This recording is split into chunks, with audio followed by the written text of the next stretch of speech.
نیکی وہ ہے کہ جس کو کر کے تمہیں خوشی حاصل ہو، اور فتویٰ اپنے دل سے لے لیا کرو۔ ما حاک فی صدرک،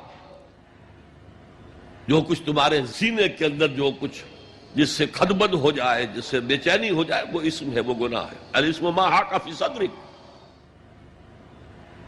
وکرہت ان یطلع علیہ، اور گناہ وہ ہے کہ جس کے بارے میں تمہیں یہ پسند نہ ہو کہ لوگوں کو اس کی اطلاع ہو، وہ گناہ ہے۔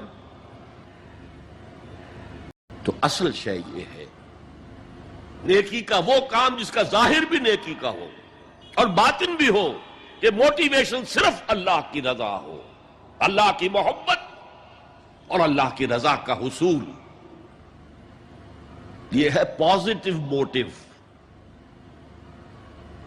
ایک نیگیٹو سائیڈ بھی ہے۔ سب لوگ ذہنی اعتبار سے اتنے بلند نہیں ہوتے کہ اللہ کی محبت وہی اصل محرک بن جائے۔ یہی وجہ ہے کہ حضور نے اس کو صلی اللہ علیہ وسلم کمال ایمان سے تعبیر کیا ہے، من احب للہ وابغض للہ وعطا للہ ومنع للہ فقد استکمل الایمان۔ جس نے کسی سے محبت کی تو اللہ کے لیے کی ہے،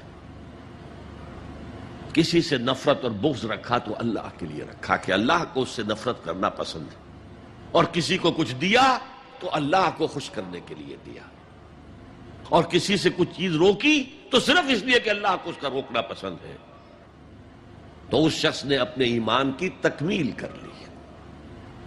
اگر اس کا موٹیو خالص ہو گیا ہے اللہ کی محبت اور اللہ کی رضا کا حصول، تو اصل میں نیکی ہے، ورنہ چاہے بظاہر کتنی ہی بڑی نیکی نظر آئے وہ نیکی نہیں ہے۔ لیکن جو لوگ اس حد تک نہ پہنچ پائے ہوں، استکمال ایمان تک، تکمیل ایمان تک، تو ان کے لیے ایک اور موٹیو بھی ہے، والیوم الآخر، قیامت کا دن، جزا و سزا کا یقین، اللہ کا خوف، آخرت کے محاسبے کا خوف۔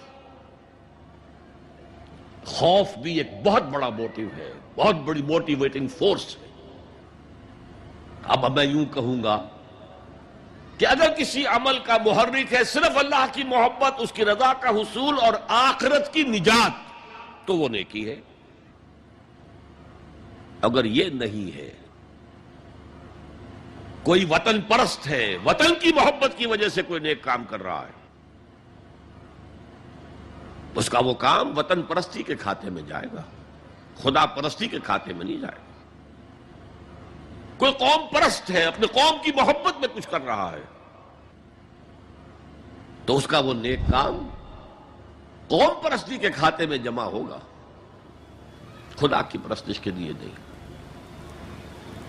یہ ہے موٹیو کا فرق، اور یہ ہے موٹیو کی اہمیت، اور اس کا تعلق ہے ایمان باللہ اور ایمان بالآخرہ سے۔